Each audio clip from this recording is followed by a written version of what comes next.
Marilah mendengarkan pembacaan Injil pada hari ini.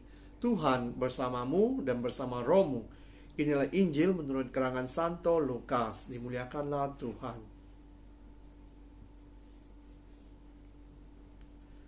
Hendaklah pinggangmu tetap berikat dan pelitamu tetap menyala. Dan hendaklah kamu sama seperti orang-orang yang menanti-nantikan tuannya yang pulang dari perkawinan, supaya jika ia datang dan mengetuk pintu, segera dibuka pintu baginya. Berbahagialah hamba-hamba yang didapati tuannya berjaga-jaga ketika ia datang. Aku berkata kepadamu, sesungguhnya ia akan mengikat pinggangnya dan mempersilakan mereka duduk makan, dan ia akan datang melayani mereka. Dan apabila ia datang pada tengah malam atau pada dini hari dan mendapati mereka berlaku demikian, maka berbahagialah mereka. Demikianlah Injil Tuhan. Terpujilah Kristus.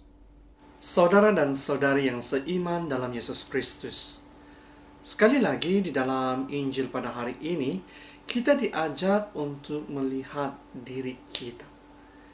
Adakah kita benar-benar dapat melakukan apa yang diarahkan oleh Tuhan kepada kita melalui gerejanya?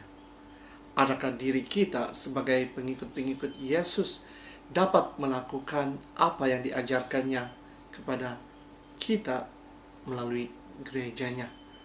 Ataupun kita hanya duduk berdiam diri tanpa melakukan apa-apa?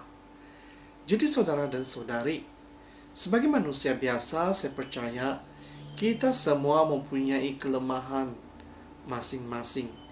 Dan kadangkala kelemahan kita ini dapat membawa kita jatuh ke dalam percobaan.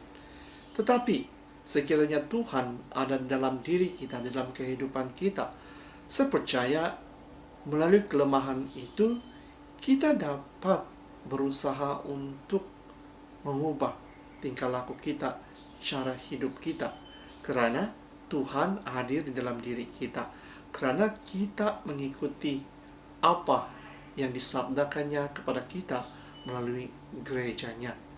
Jadi semuanya pilihan ada di dalam diri kita, saudara dan saudari.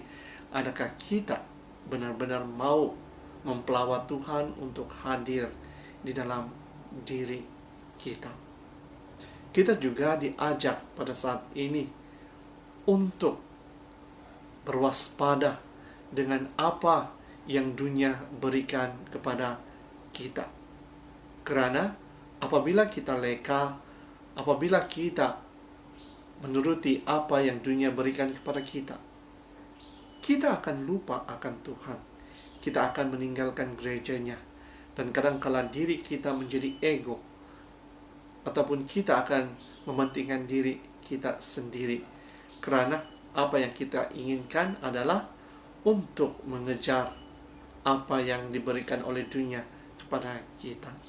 Sekiranya ini berlaku, sudah tiba masanya untuk kita merenung, untuk kita berdiam sejenak, untuk melihat kembali apa yang telah kita lakukan di dalam kehidupan kita.